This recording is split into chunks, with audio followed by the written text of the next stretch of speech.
O dos sistemas sentidos, ele é uma pesquisa transdisciplinar, artística, que parte da cosmovisão afrodiaspórica para propor uma articulação entre a socialidade e tecnologia contemporânea. A série investigou 16 odus principais do sistema de Ifá, que é a primeira tecnologia binária que a gente tem na história, antes mesmo da computação, né? Aquela tecnologia 01, né? Em código. E então essa série traduz esses 16 odus do jogo de búzios, né?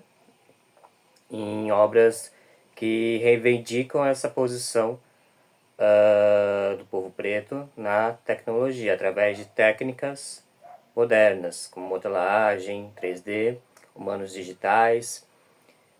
Agora a gente está indo para impressão 3D também, né?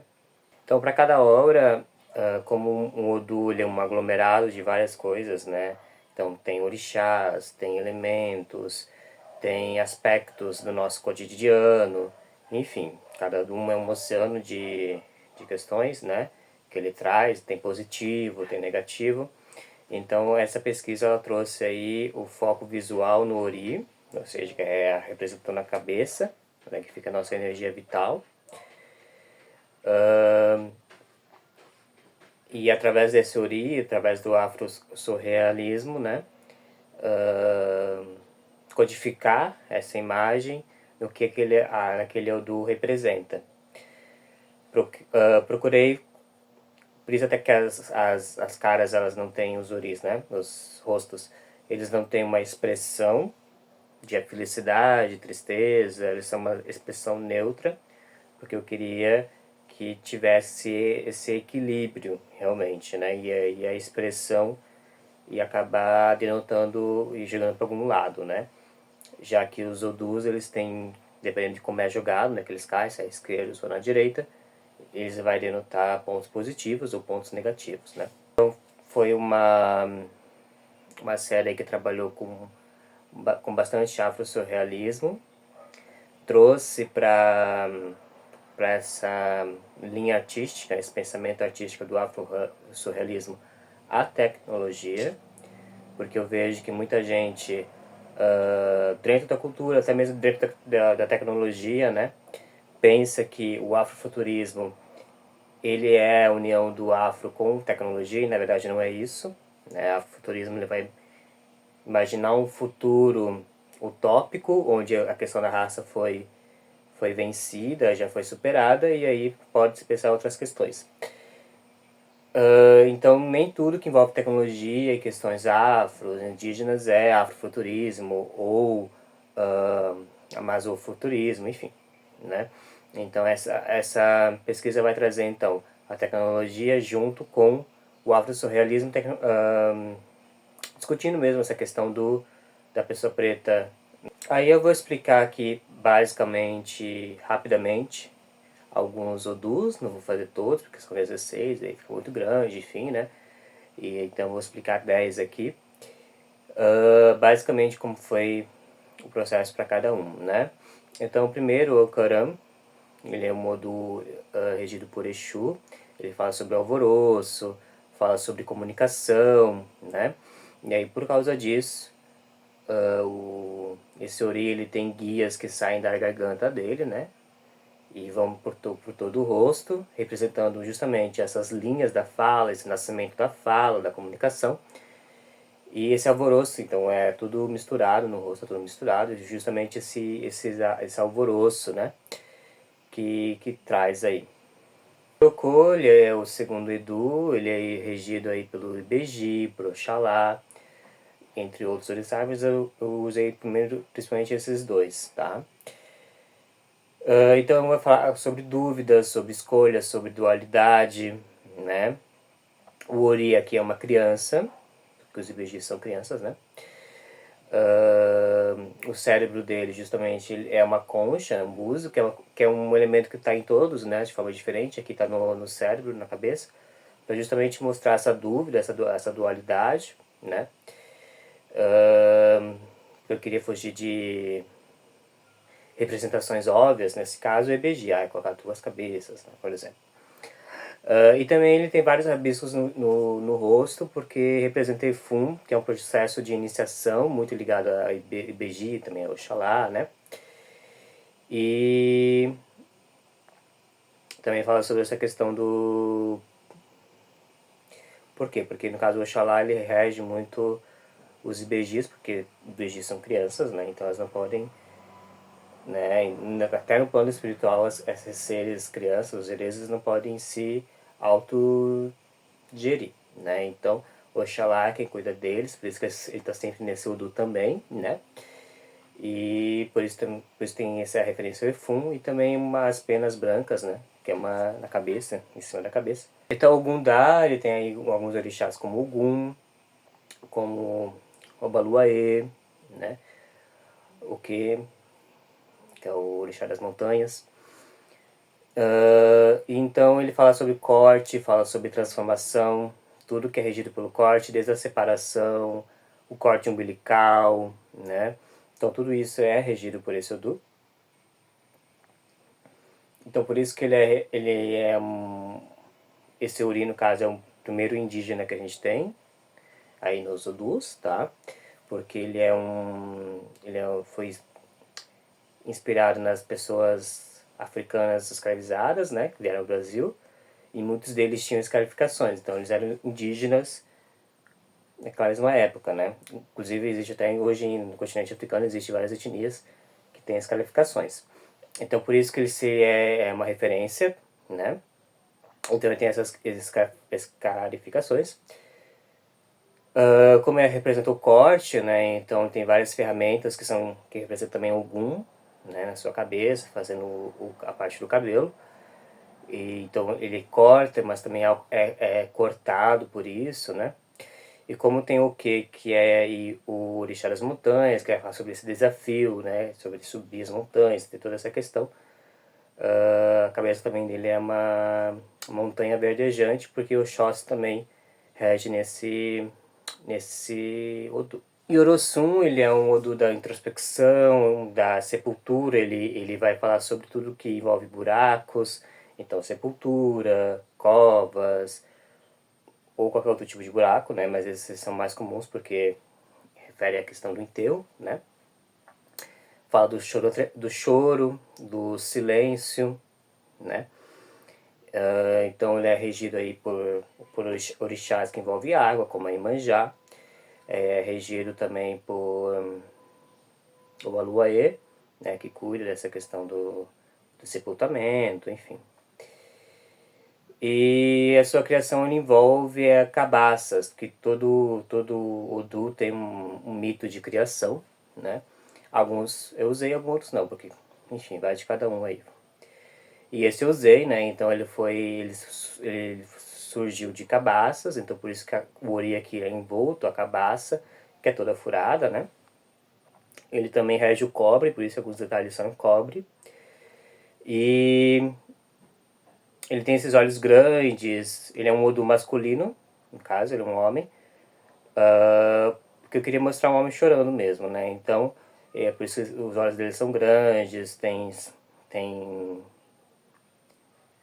bastante... são expressivos, com bolas de água, né? Com suas bolas de água, enfim. E ele tá todo no cenário ali também, né? Que mostra esse silêncio, essa dualidade mesmo que o do traz, né? Oxê, ele é um Odu regido aí pelas Yami, que são as orixás, né? São feiticeiras. Aqui o Ori também é feminino, né? Então Iemanjá, Oxum, ele fala muito dessa questão do poder, da feitiçaria, na sua concepção de mundo, como ele foi criado, né? Ele foi criado com tecidos, com espelhos, à margem de um rio. Então, todos esses elementos eu trouxe, né? Ele também governa o quebrado, o quebradiço. Então, por isso que o fundo desse Odu, ele é um espelho quebrado. O Ori na frente ali, ele tem um turbante amarelo, que é para demonstrar essa questão com os tecidos, que foi um tecido amarelo. Os olhos do Ori, ele é um olho de coruja, né? Porque a coruja, ele é um símbolo muito usado aí para Zeami. O Bara fala muito sobre riqueza, né? Prosperidade. Ele é o Odu que fala bastante sobre isso. Como prosperidade, riqueza, tem a ver muito com, semanticamente falando, em semiótica, né? Tem muito a ver com ouro, né? Dinheiro. Eu queria mostrar então uma outra percepção de riqueza, uma riqueza do ser. Então por isso aqui a gente tem um segundo indígena nos Odus, que esse é mais um indígena mais inspirado no indígena brasileiro. E justamente nessa riqueza de ser, de contemplação com a natureza, que é o que a gente precisa buscar hoje em dia, né?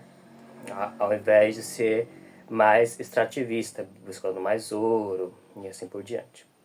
Por isso que ele é um Ori mais sereno, né, visualmente falando. E ele também tem um fundo ali com uma corda, né, porque a corda é um símbolo desse Ori. Porque representa isso, representa sustentação, algo que levanta, algo que conecta. O Odi, ele rege os 4 elementos da natureza, água, terra, fogo e ar. E foi isso que eu quis trazer então também para o Ori, né? Ele nasceu nos rios também, e rege os rios também, no caso. Então por isso que o rosto ele tem rios, né? E tem raízes, que é para representar a terra, a vela representa o fogo, e o ambiente ali que é o céu representa o ar. O Ourim, ele é um Edu da sedução, da velocidade e da energia pulsante, né? Então, aqui ele é regido também, entre outros, por Exu, mas ele é um Ori feminino, o Odu no caso, né? Ele é mais feminino. Então, por isso ele é justamente uma mulher aqui, né? Ele representa muita pressa, que pode ser boa, ele pode não ser, né? E por isso ele é um rosto inacabado, né? Justamente para representar essa pressa. E essa luz vermelha que fica dentro é para representar a pulsão, né? Algo que vem de dentro, que a pressa é isso, também é pulsante, né? É urgente, é sensorial. E Girogbon, ele é o Odu da noite, da morte, dos animais noturnos, do ocidente, porque o ocidente representa a noite, né? Então ele é regido por Nanã, por Ubaluaê, por exemplo. E aí foi por Iku, que é o orixá da morte. Então foi esses elementos que eu trouxe para cá, né? Então a caveira, para simbolizar essa questão da morte, né? E também é usado em outros elementos, como o Exu Caveira, existe na Umbanda. O ambiente noturno, na verdade o ambiente ele foi inspirado em visão noturna, né? Porque como ele rege os animais noturnos, né? Então já me veio essa cabeça, essa estética da visão noturna, junto com a abobada do céu noturno, porque ele também rege o céu à noite, né? E aí ele faz esse equilíbrio entre algo bonito, algo visualmente bonito, mas também que dá medo, né? Porque caveira, querendo ou não, nem é todo mundo que acha bonito, né? Então é justamente esse equilíbrio aí que a gente tenta buscar em todos os odus, né? A fia é quando cai todos os odus virados para cima ou para baixo, né? Então ele representa paz, prosperidade, então não tem um lado negativo. Ele é regido por Orumilá. Orumilá, ele é o orixá de Fá, de Jogo dos Búzios, ele é o orixá que cuida da adivinhação, né? Então, por isso que eu trouxe aqui os búzios da cabeça ali do Ori, alguns com olhos, né?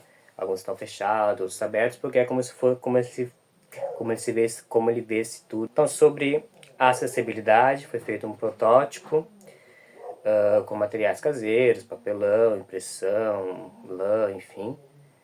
E também uma audiodescrição. E aí a Maria Thompson, que é uma pessoa com baixa visão, tá, tem 10%.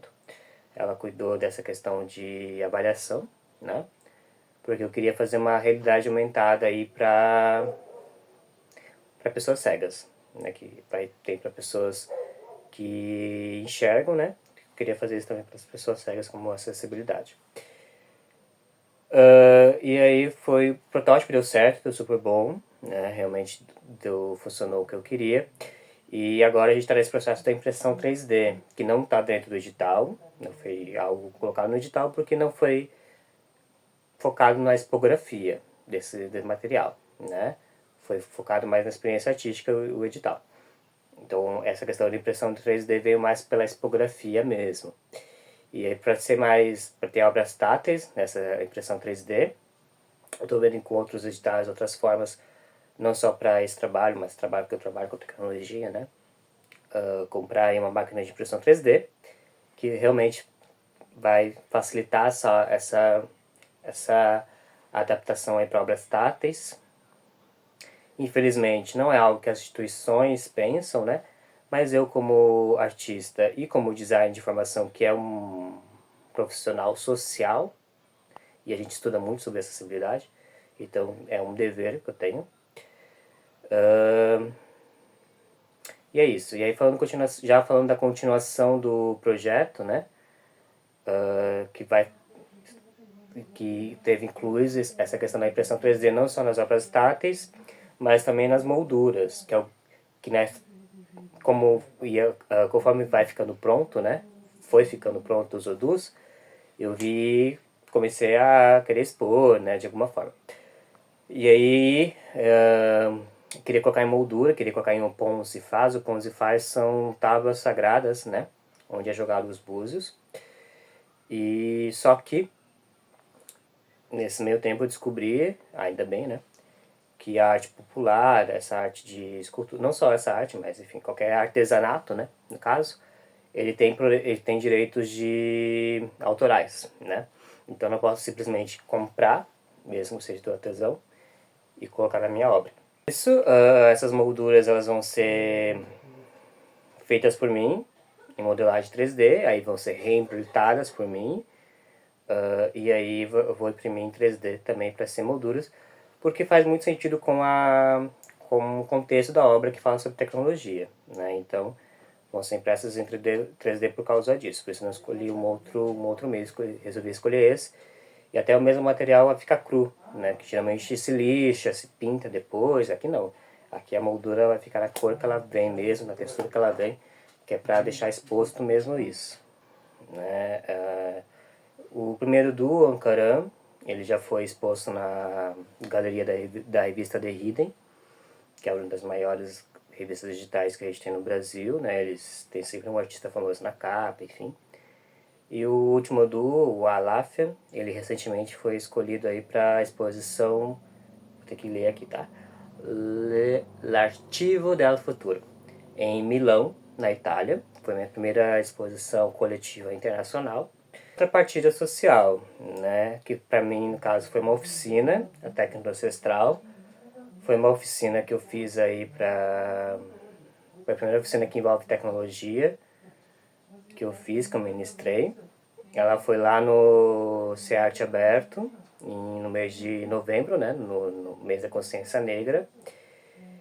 E foi muito bom, porque eu consegui ali, como foi a minha primeira oficina, né? Consegui ver questões ali sobre aprendizagem, níveis de aprendizagem diferentes, como desenvolver melhor isso com as pessoas. É algo que eu vou replicar, é uma oficina que eu vou replicar, já tem projetos aí para replicar em áreas periféricas, com artistas, que são os dois principais públicos. E foi bem gratificante assim também, eu aprendi bastante com essa oficina.